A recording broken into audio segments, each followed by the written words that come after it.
From in the beginning to the musical apocalypse, this is The Bible Says What. I'm your host, Mike Wiseman. Greetings, BSW heathens. I want to send out a huge thank you to everyone who took part in the first BSW t-shirt giveaway, and congratulate our winner, Melissa. The next t-shirt giveaway has begun. Stop by and check the Facebook feed for rules and updates.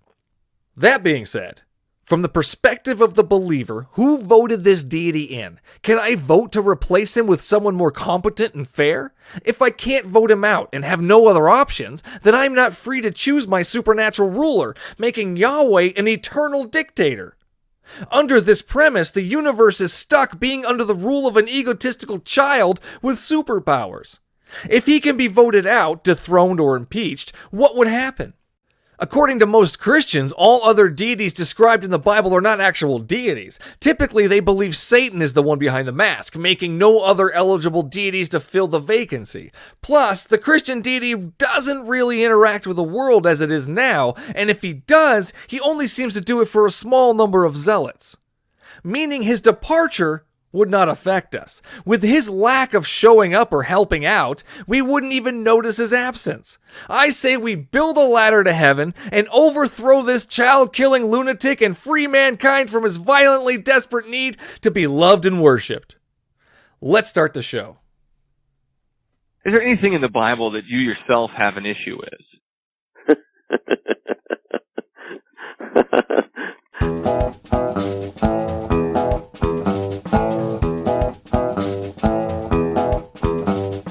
Okay, so it took you reading the Bible to realize that those things were bad for you? Yeah, it actually did. I Couldn't didn't figure this out on your own?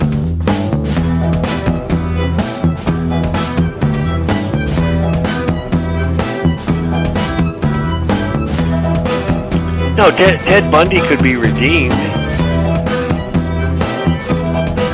God doesn't kill children. What do you think the Passover was? Yahweh sets up a whole system in the Old Testament where you slaughter animals just so he's able to forgive you. Back with us for a second time is the host of the One Year Bible Podcast, Ed Burdette. Welcome back to the show, Ed. Thank you so much, Mike. Glad to be here again and glad to chat with you. Yeah, thanks for coming back, man. How's the podcast and the book doing? Anything new? Oh man, it's continuing on. What the new element of the podcast really is weekly episodes on Fridays where I get to do a devotional about a different passage each week, and so that has just kind of been like, just looking at different angles at something and getting to get new perspectives and new insights, and so that's just kind of this continual discovery process for me that I really love. That sounds fun, man. You do that on Fridays? That's it. Yeah. So there's the daily reading release, and so that's 7 days a week. But then on Friday, we do a special episode where we take a section of that day's reading and then we look at it a little bit more in depth.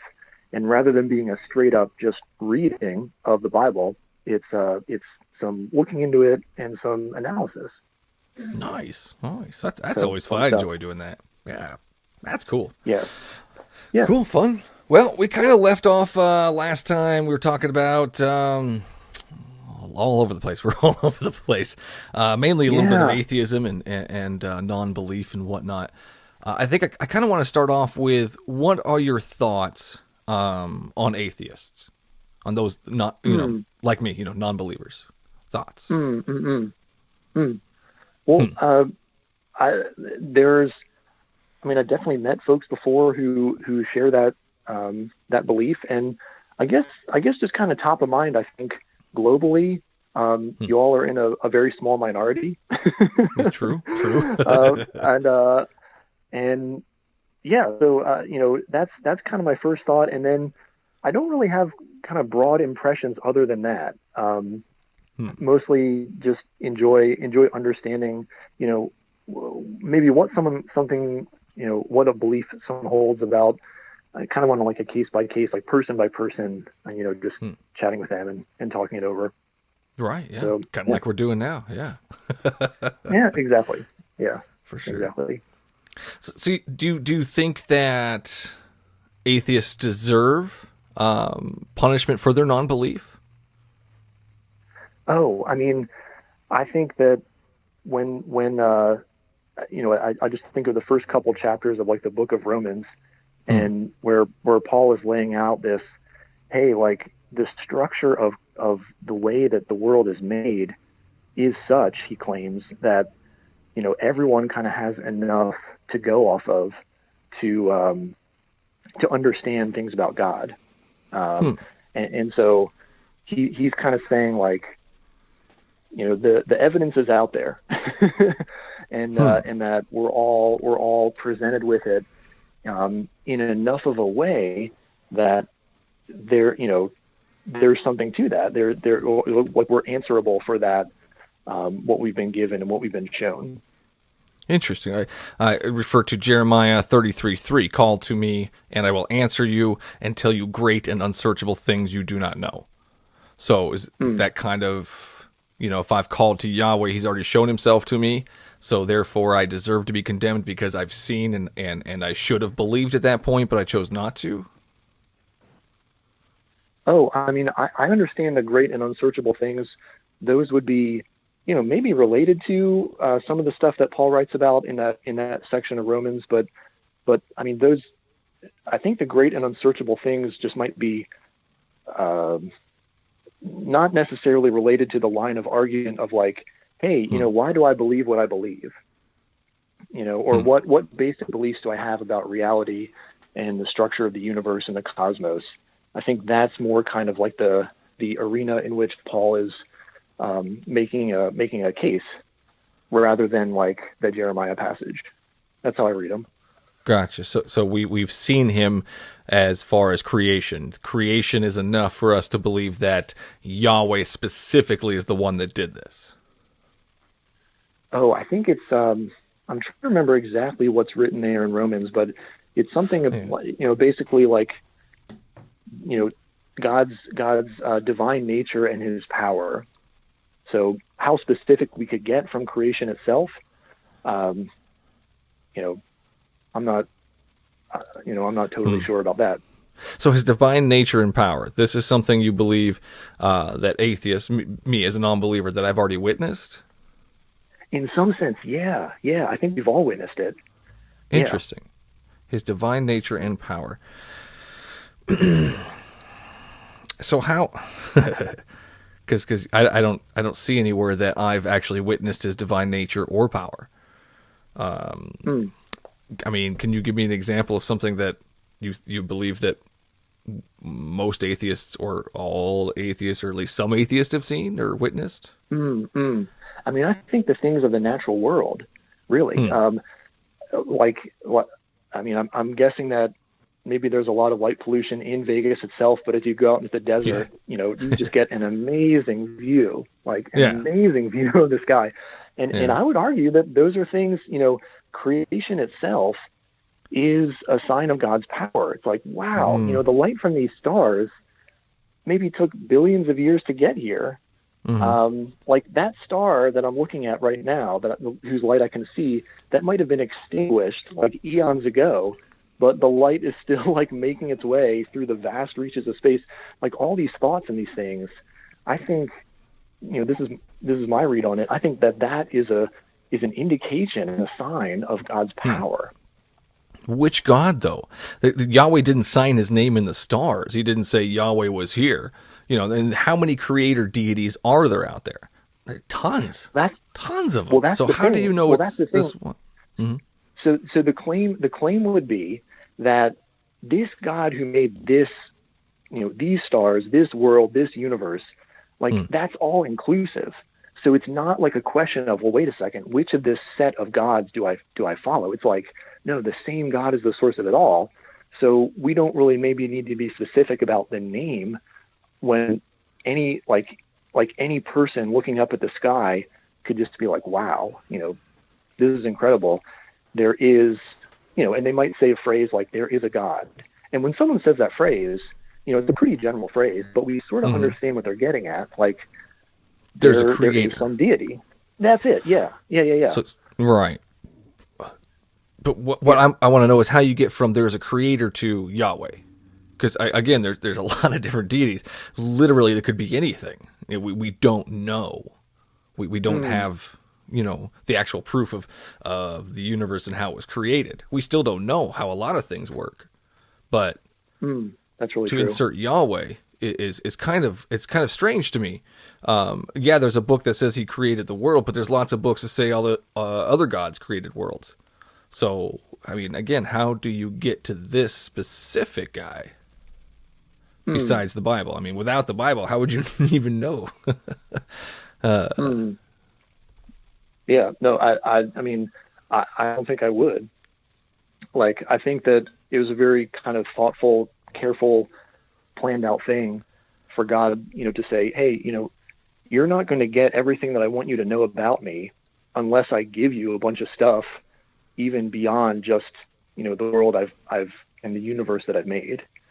So yeah, I mean, I think without the Bible, we really couldn't say much of anything specific about God beyond like those kind of broad principles that Paul talks about in Romans. Those are pretty broad. Interesting. So without the Bible, Yahweh would not really be known. Oh, yeah. I mean, yeah, exactly. I mean, how could we know really what God is like? Well, he could come down and say hi and say, hey, this is what I'm like. Exactly. I mean, and the Bible's like, that's what he did. The Bible's like, that's what he did. I'm trying to think of an analogy, like humans to ants or something. And it's like, how would an ant ever really understand a human? And it's not a great analogy because we can't really even make ourselves understood to ants, but I'm thinking along those lines. It's like, unless the human decides to make an effort and is able to figure it out and put it in front of the ant will never know. And so I think of it kind of that way with God. It's like, unless he reveals himself, we're not going to know much about him at all. Well, I mean, yeah. I mean, wouldn't it be a lot easier if he did? If he just came down, he has the power to individually talk to each of us. He could come down and explain, hey, this is the right way, this is the way to do, and I want you to love me and follow me and blah, blah, blah, blah, blah. Now you have this choice. Now you know it's real. Now you know it's for sure. I think that would be a lot better than hiding. I mean, all the hiding, it's kind of strange. I don't hide from my friends. I mean, I don't know. It's weird. Yeah, I mean, I think like to that point of hiding, that, as we look around at the world, and this is something that, all humans can have an experience of, it does kind of raise questions, and it sort of sets us on a journey, like an exploratory, like investigation, where we raise these questions that are just so natural to humans, like where did all this come from? Or what's the meaning of all this? Or like, what's the purpose? And these are just so like fundamental to our lives. And I think that is really the pathway, this pathway of questions that we follow, and that actually that's a way that we are led to reality. And that, we're encouraged on this road to like follow and like find out like what's the truth. So Yahweh gave us curiosity so we can find the truth? I would say, yeah, man. And absolutely. The truth is... And it's like he's waiting at the end of at the top of the mountain, kind of. Well, 1 Corinthians 14:33, Yahweh's not the author of confusion. I'm confused. It doesn't make a whole lot of sense to me. Why doesn't he show up? Why he's shown up for all these people in the Old Testament. He shows up. Jesus comes down during the time when nobody has a cell phone, but he's still not here. All these things in the Bible. But he's not here in the, when there's actual cell phones, when we can take physical proof, verify whatnot, you know what I mean? So you're kind of wondering like, well, why doesn't God make it really just blindingly, painfully obvious to every single person? Is that kind of what you're saying? That'd be a start. And then you can judge us by then, if we don't believe it or not. There's people today that refuse to believe facts, and it's sad and scary.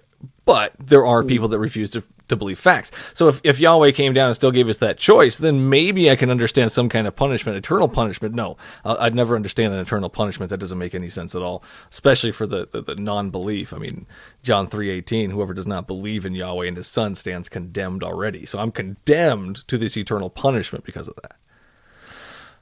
You know what I mean? Mm. So I would say that, one thing that came up kind of in our discussion last time a little bit was this idea of justice.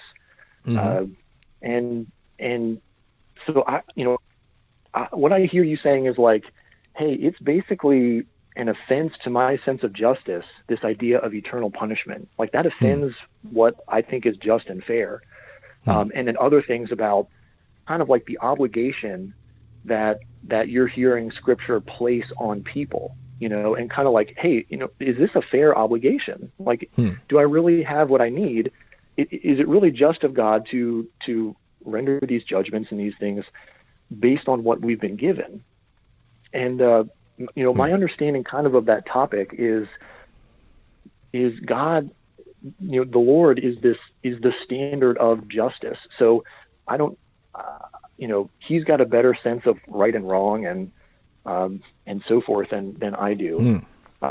So I would not say that someone who has never really been presented with a clear picture of, the Christian gospel. I don't think that person has as much of a kind of a weight of obligation in a sense on them to respond as say someone who has like been exposed to that,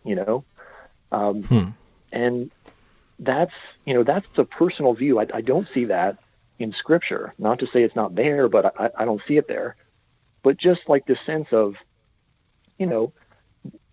if the more a person knows and the more a person has seen, it makes sense. It's kind of like the more that may call forth a response and kind of be expected to. So we would be more responsible for our choices at that point. I mean, that's a much better way of saying it than I said it. Yes.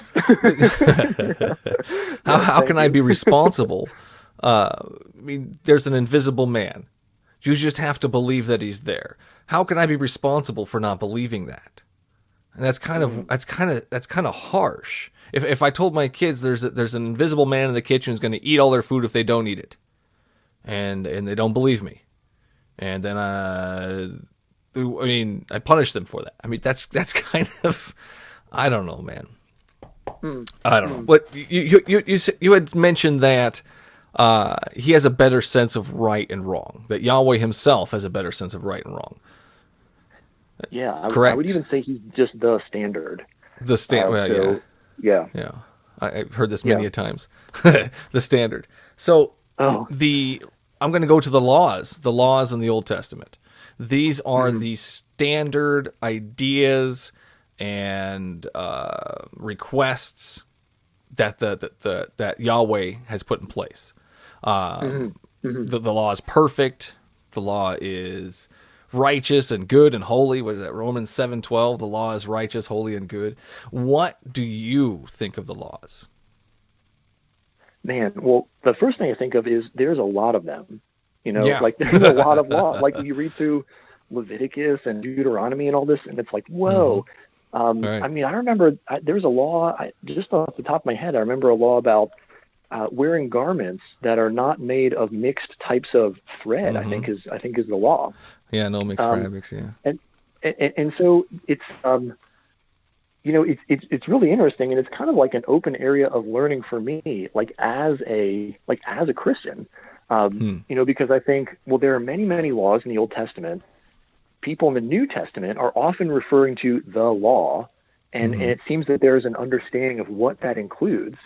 When I think of the law, I think of the Ten Commandments, but not all those many other laws that are listed. So I have to confess, like I'm not clear on all these things, Why is it that the Ten Commandments maybe have an enduring status, whereas other ceremonial laws have kind of been phased out with this, the idea of covenant, old covenant and new covenant? I'm not clear on that, really. 10 Commandments are a lot easier to follow than 613, so I think that's what happened there. there's a beauty in simplicity, yes. Yeah, exactly. Let's just narrow it down. What do you want me to do, Yahweh? Come on. Then, 10 Commandments. And then Jesus makes it even simpler. He's basically like, really, if you want to boil it down, and love God with everything you've got and love your neighbor like you Right. love yourself. And that basically sums it all up. And that's even simpler. Well, he says that, but then he also says in Matthew 5:18-19, "For truly I tell to you, until heaven and earth disappear, not the smallest letter, not the least stroke of a pen will by any means disappear from the law until everything is accomplished. Therefore, anyone who sets aside one of the least of these commands and teaches others accordingly will be called least in the kingdom of heaven. But whoever practices and teaches these commands will be called great in the kingdom of heaven. For I tell you that unless you're righteous," anyways, so there's a class there's class warfare in heaven. Despite that, Jesus says that until heaven and earth disappear, which won't happen until Revelation, at the end of the stuff, not the smallest letter, the least stroke of the pen will by any means disappear from the law until everything is accomplished. So what I take from that is he's talking about all the commands. He's talking about the laws. He says, follow these. You're supposed to be following these. And if you teach others to do the same, to follow these, you'll get an extra, I don't know, emerald or crown or whatever the crap it is in heaven. And if you don't, you'll be seen as a lesser Christian. I mean, that's terrible. Look at that guy over there. He wasn't good enough. Look at me crowns. I got more crowns than you. I mean, that doesn't sound like a perfect place at all. Besides that, the laws. I mean, so even if we're supposed to follow the 10 Commandments, I mean, is that something you believe, or are we just following the laws that Jesus said at the end there? You're gonna love your neighbor and love your God and all that shenanigans. I think the 10 Commandments are still in place. They are still, they are commandments for God's people to follow. I do believe that. Yeah. Yeah.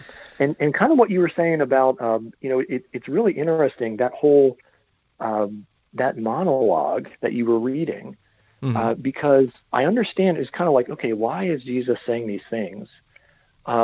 He was continually, like we think about like the Sermon on the Mount, and his other teachings, like talking with the rich young ruler, he was continually raising the bar really, really high. And like, I think you were getting to the point where he said, unless you're more righteous than the people who you think of who are the most righteous people, the scribes and the Pharisees, like, unless you're more righteous than them, who spend their whole lives trying not to make mistakes, you're not going to, you will not see the kingdom of heaven. You will certainly not enter the kingdom of heaven. Correct. Yeah. That's it. Yeah. And so what I think he's doing there is he's kind of saying God's law is something that must be met. And yet, kind of the inference the listeners might reasonably take it like, I can never, ever, ever, ever do that, which I think was exactly his intent. I think it was exactly what he was going for. His intent was not for anybody to follow the law? I think his intent was for people to say, I need to follow the law and I can't. And let that be a starting point. Yeah. Yeah. Because he was not, because like you were reading, he was not backing off at all on the commandments and the strictness of them and the need to follow them. So he wasn't backing off on that. And yet, and so I think, he's kind of calling people to almost like, in a sense, like throw up their hands and be like, give up on doing Yahweh's perfect bidding? I would say give up on trying to themselves meet this standard that God has. 1 John 5:3. For this is the love of God, that we keep his commandments, and his commandments are not burdensome. So that tells me that the law is not that difficult to follow. It's not much of a burden. I mean, these laws are Yahweh's perfect, holy, righteous, and good laws. These are things that he wants. Things that he desires. Do you think that these laws will be implemented in heaven? Oh man, I think in heaven there will be. I wish I remembered more Latin, because there are Latin phrases that talk about this. All these like this long line of kind of Catholic theology which thinks about this. But the understanding is that in heaven there will be no more desire to sin. Yeah, so it's kind of like you sort of like have to. You don't even need a rule book anymore. Well, because according to Christian mythology, Satan sinned in heaven. He was able to rebel against God in heaven. So I mean, why can't anybody else?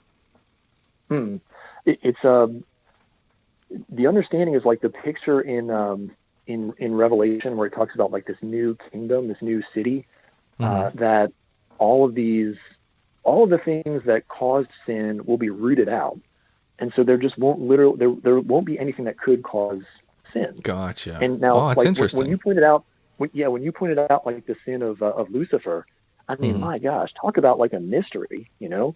One of the greatest creations of God, and then exactly it's sort of like where did this come from? Where did this pride in the heart come from to rebel? My goodness, that's above my pay grade. That's interesting. No, I like your idea of the whole, because it does say in Revelation there's going to be a new heaven and new earth, and the new heaven is going to be the new Jerusalem. It's going to be fancy and gold and gaudy. It's going to be tacky as hell, but you know, Yahweh will like it. So much gold. Oh my God, it's this guy. He's obsessed with gold. I don't understand it. But, you know, I mean, that does make sense, and I've never heard that before, and that is awesome, so I appreciate that. Thank you. But back to the Ten Commandments. There are some things in there that are confusing to me. Well, there's some contradictions. We won't get into that, but we know how you feel in contradictions. But the laws themselves, these are holy, righteous, perfect, and good. Do you have any issues with the laws that Yahweh put forth in the Old Testament? So, sorry, do you mean the Ten Commandments or like everything that was given to the people? Yeah, I was going to go on the Ten Commandments, but you know, there's so much broadness to it. There's so much more. So just all of them in general, all 613. Is there anything in there that you have an issue with? There are definitely laws that I don't understand. No question. Like that law. I don't remember the chapter and verse or even the book, but about wearing certain types of garments. Yeah. Certain ceremonial laws. I mean, I don't understand them. Don't boil the kid in milk. Exactly. Yeah. Things like this. And in our time and place, as I'm reading those, I think I don't understand it. And if I lived then, it probably would make some more sense. But even then, there might have been things that the people then were scratching their heads about. Like these kind of go back even to the very beginning, because you think about it, like Adam and Eve, like what reason? Like they must have, who knows if they talked about this, but like what reason did God have for literally saying you can have anything anywhere in this garden, anything except fruit from this one tree, And so it's even that is a little bit just like baffling. And it almost like raises a curiosity, like, it's almost like someone says like, well, you can go anywhere, in the town, but like, don't go to, old man McGillicuddy's house or something. You're like, oh, well, what's in that house? Like, I'm going to go check it out, Right. Like, curiosity, condemned the human, apparently. So it may have oriented them to that, to be around that tree, check it out. Who knows? But anyway, all that to say, I mean, I think going back to the beginning, there are going to be places where God gives commands, and it really is like, I don't fully understand the why or the reason, or that this is even a good idea. And that's just kind of, I mean, that's sort of part of just the asymmetric nature really of like God and creation. It's like, if we were on the same level, then it would be reasonable to expect that we could analyze and understand and make sense of everything that was coming at us. But the asymmetry is so big that it's like, look, sometimes it's just not going to compute. Well, it's true. I mean, you pick up sticks on the Sabbath day deserves to be stoned to death. If you say bad things about your parents, you get stoned to death. If you say bad things about Yahweh, you get stoned to death. His punishment typically is throwing rocks at people until they die. Horrible, horrible thing to begin with. But Romans 5:20 says that the law was added so that trespass might increase. And if Yahweh wants trespassing to increase, and the wages of sin is death, according to Romans 6:23, why would a loving, perfect being want sin to increase and people to be condemned more? there's a I'm just going to shoot from the hip here. So in line with Jesus constantly raising the bar and really kind of shocking people with the level of righteousness that he said was demanded, I think that passage in Romans may talk to this. Like, God just, he like sets up the structure of creation and the world so that we who might want to minimize the differences in the ways that we say fall short of God's commands. I mean, who really wants to emphasize how far it's like, you know, my tendency is to like make myself seem less of a failure than I am, not more of a, you know, like I don't want that. I don't want my big failure mountain to be very big. I'm just like, no, it's just like, you know, it's a few things. It's, you know, I'm not perfect. I mean, who's perfect? Right. But like, it's not that, you know, and so my understanding of that the trespass might increase. It's almost like an intervention or something where it's like, this is really a big deal. Like, it's not like a slightly missing the mark. It's not just like, oh, you know, no one's perfect. It's not that. It's more. And so this would be something that could be said to be happening in hope. Like we talked, the last conversation we had about how there's a verse that says creation was subjected to futility in hope. And so this might, and again, this is me talking out loud or thinking out loud. This might be something where it's like God saying, I'm going to set this up so that it will be just unavoidably clear that in yourself and in your own efforts, you know, you can't do what I'm saying must be done. I don't know. What do you think? Well, I just go back to the part where it says the law is not that difficult to follow, where it shouldn't be burdensome. You know? It should be pretty easy to follow. And then again, we just go right back to this law is not wholly righteous or perfect when it tells me I need to stone people to death, when I need to throw rocks at people until they stop breathing, for something as ridiculous as picking up sticks on a specific day.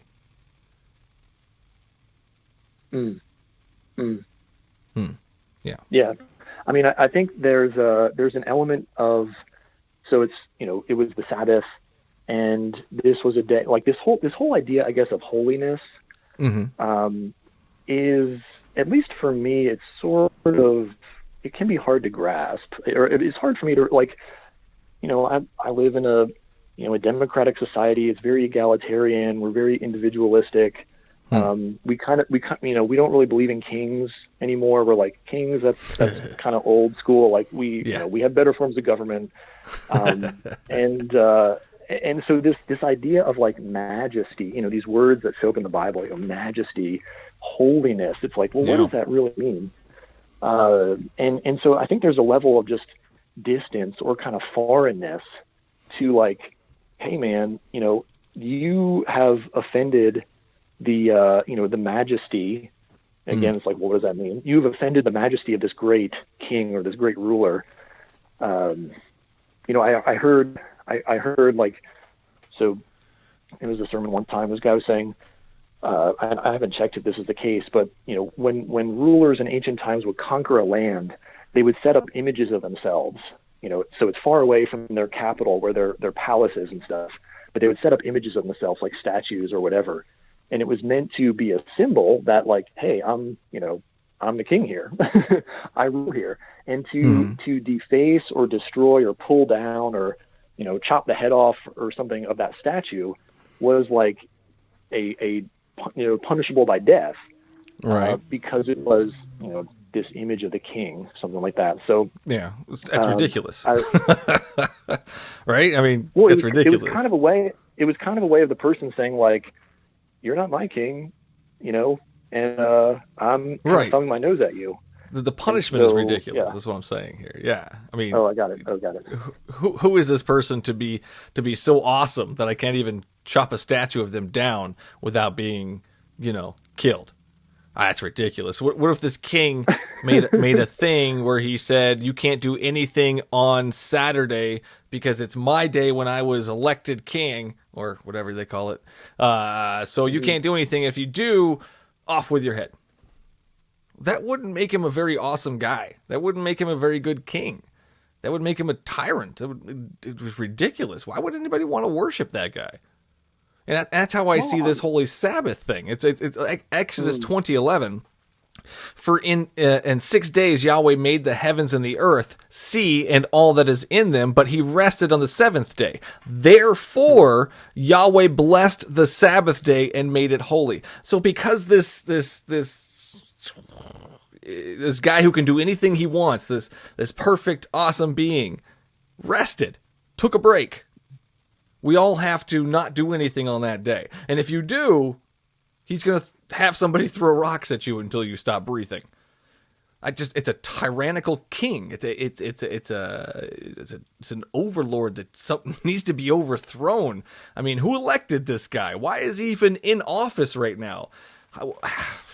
I don't know. It doesn't make a whole lot of sense to me. And it's not just picking up sticks on the Sabbath day. It's not just this one day. This guy demands that if anybody says anything bad about their parents, you stone them to death. This guy also has a lot of things to say about women, about their monthly cycle. He finds it disgusting. Oh, how dare you have a monthly cycle? Now kill a pigeon, or I won't be able to forgive you.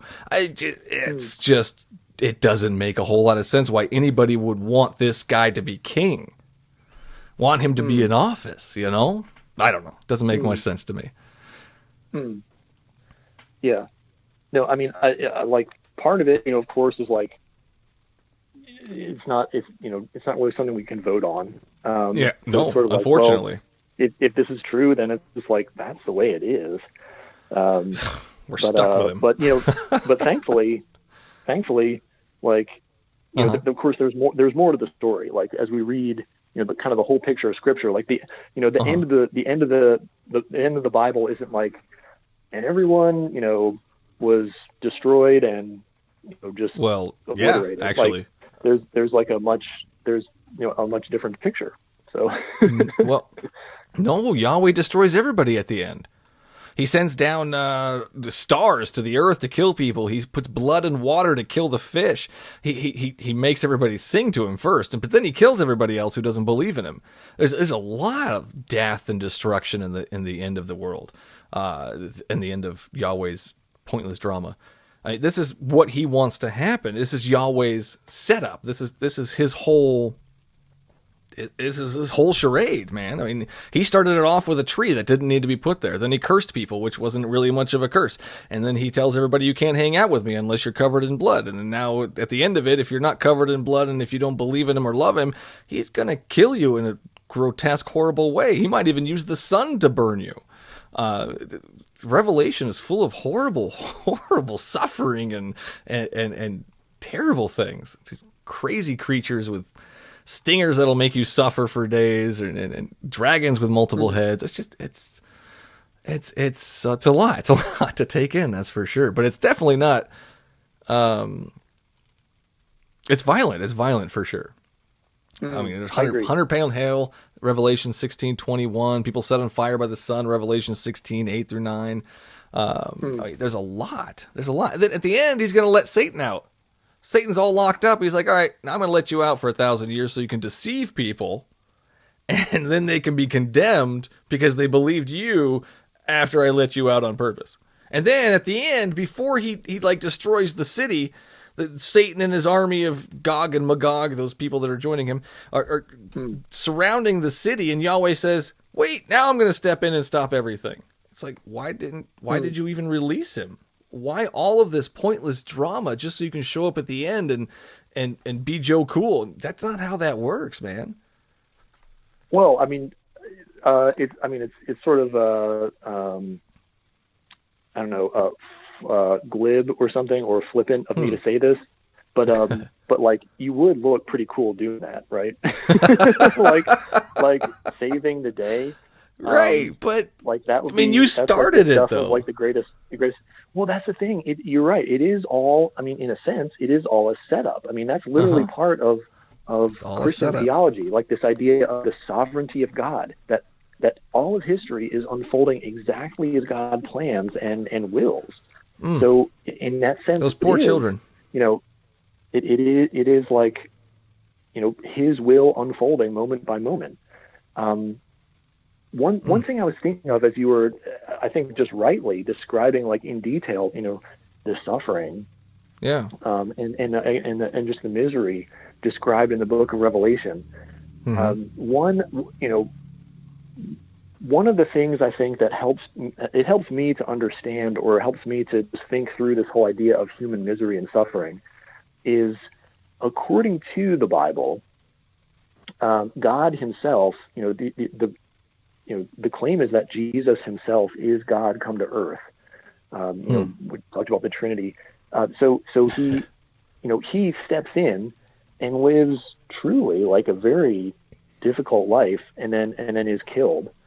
So that for me, at least, it helps me kind of say, okay, God gets suffering. Like, He is not distant from it. He hasn't separated Himself from it. It's not like, He's way over here somewhere in space and then like throwing fireballs to the earth and just kind of like not relating to it. So how did He suffer again? That helps me, at least. Jesus, the one day Jesus suffered, like the half a day Jesus actually suffered. Oh man, I mean, Him.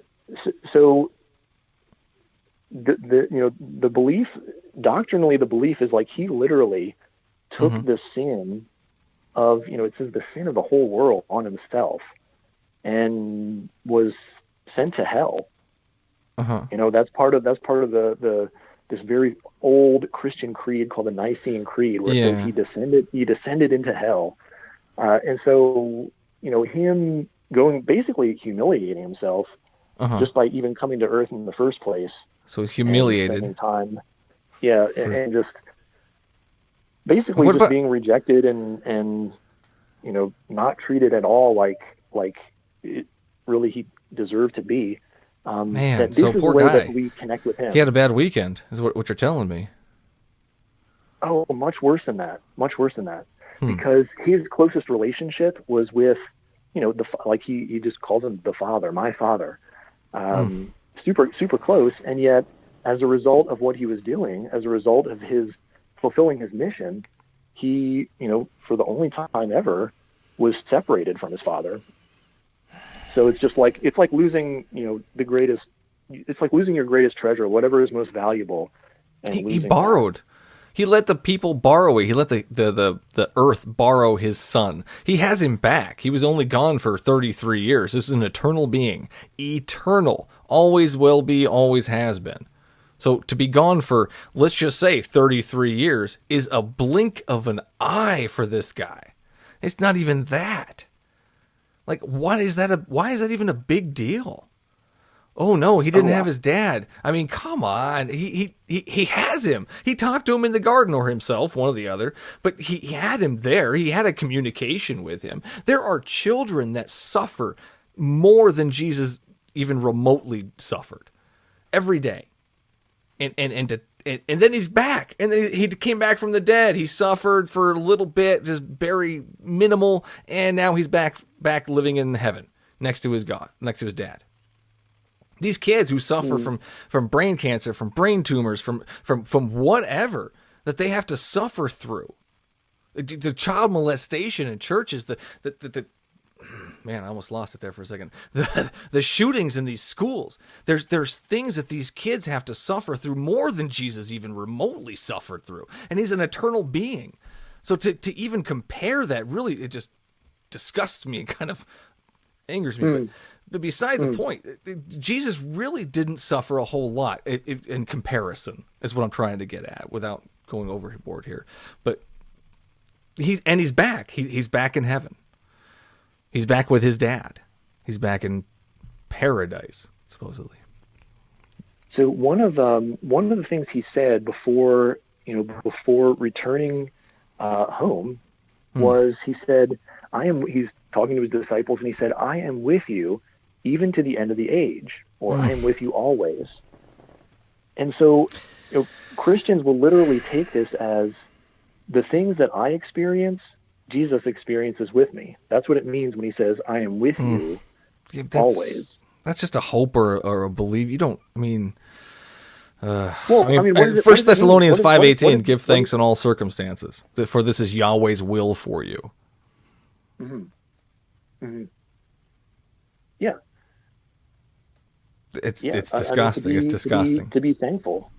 Because Thank you there's for the this brain understanding cancer. Thank of- you for letting this man rape me for years. Thanks a lot.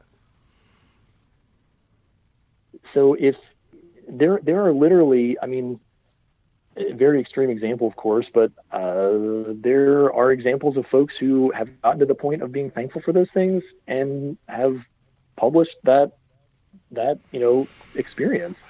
And I'm not saying that I could be a person like that, or that it would even be normal, but like in terms of the content, what does it actually mean? Like if there is a real meaning to what Jesus is saying, I am with you always. If it's not just kind of fluff, then it's like in a real sense, he is suffering with me when I suffer. Why doesn't he stop it? Is he not able to stop it? Is he not able to help? To step in? I mean, he set all this up. Can he step in and help these children? Definitely. In their time of need? Then why do so many still suffer? Why do so many die? Why do prayers get unanswered? Why are there children hospitals? I don't know the reason for suffering. You said he steps in. You said he helps. He said, I'm with you always. I will be with you. So that doesn't I would help. say, I don't Unless know, he's man. actually stepping in and knowing stopping that someone it. knowing that someone gets it, like just knowing that someone gets the suffering, I think, like for me that helps. Understanding it's like I'm not alone in this. Dude, my kids are in trouble. I'm going to be there. I'm going to stop them. I'm not going to sit there and go, yeah, I feel your pain, and hold his hand. I'm going to step in. I'm going to stop it. I'm going to do my best as a loving, caring father figure to stop their pain and suffering. Sorry, this is something that gets me all passionate. I apologize. Get a little off the hook here. Do you understand? It's good. I mean, I think I do. And kind of what I'm thinking of is, God's mind, he just knows more than we do. And so Dude. I would say that in the end, it all is for a good purpose. Oh, come on. And whether that goes through, pretty deep waters, I mean, as it does for, I think, everyone. I can't, man. Well, I can't get behind that. So just in terms of suffering, just the notion of like a coach training an athlete, they put them through really rough stuff. There's 100% difference between Yahweh letting a child be raped versus a coach being tough on his teammate, whatever. I know that you can't compare those two. Why not? I can't believe you just asked me that. Well, so I'm understanding you to be saying suffering is just like de facto proof that God either doesn't care or can't do anything about it. And I'm trying to give some examples of, hey, can we think about like ways that suffering is a part of everyday life? I want to know why an all-powerful, loving being doesn't stop child rape. I want to know why an all-powerful, loving, caring being allows children hospitals to take place, to be a need. I mean, God did not. He was not. This is his setup. When man. Adam and Eve, it's when Adam and Eve all sinned, a setup. Well, okay. So, does that mean you're not responsible for any of your choices? Does that mean he's not responsible for the things that he set up? The things that he put in motion? Well, no. The things that you do, are you responsible for those or not?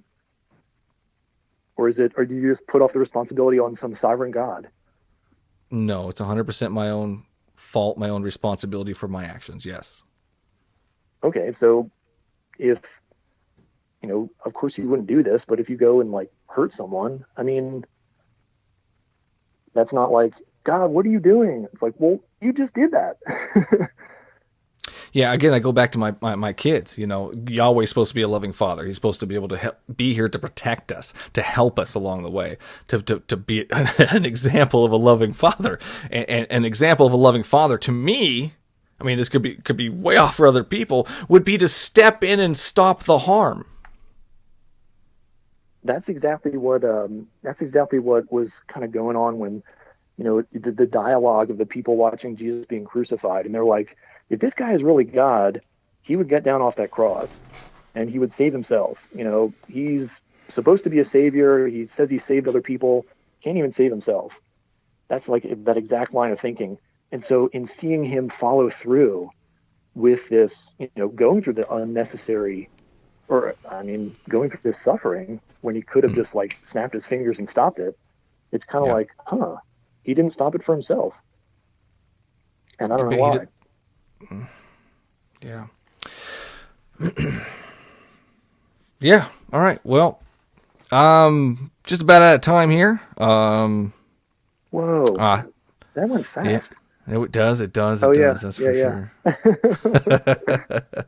But it's been fun, and I appreciate your time and your answers and everything. Definitely, we'll do we'll talk about a part 3 and whatnot. We'll keep in touch. Stay safe out there, and I'll talk to you later, man. Yeah, sounds good. Have a good night. See ya. Thank you. You too. Bye-bye.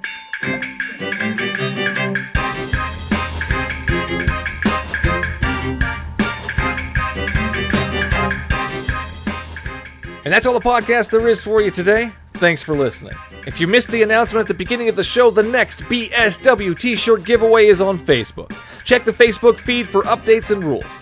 If you want to help keep the recording light on, simply go to patreon.com/BSW the podcast and sign up to be a supporter of the show. Your episodic tithes of $1 or more will give you early access to each episode, access to unaired conversations, unlocking the patron feed, and much more. Thanks to the cosmic powers of the internet, it is now possible to buy me a beer or coffee online. Simply go to buymeacoffee.com/BSW the podcast and click the appropriate buttons. If you can't support the show monetarily, please like, share, and or leave a review. As always, you can find me at the Bible Says What Facebook, Twitter, YouTube, or Instagram pages. You can also reach me at bswthepodcast@gmail.com. And no matter which platform you use to listen to your podcasts, don't forget to hit that subscribe button so you won't miss out on the next episode. Until then, would you kindly pick up your Bibles and read them?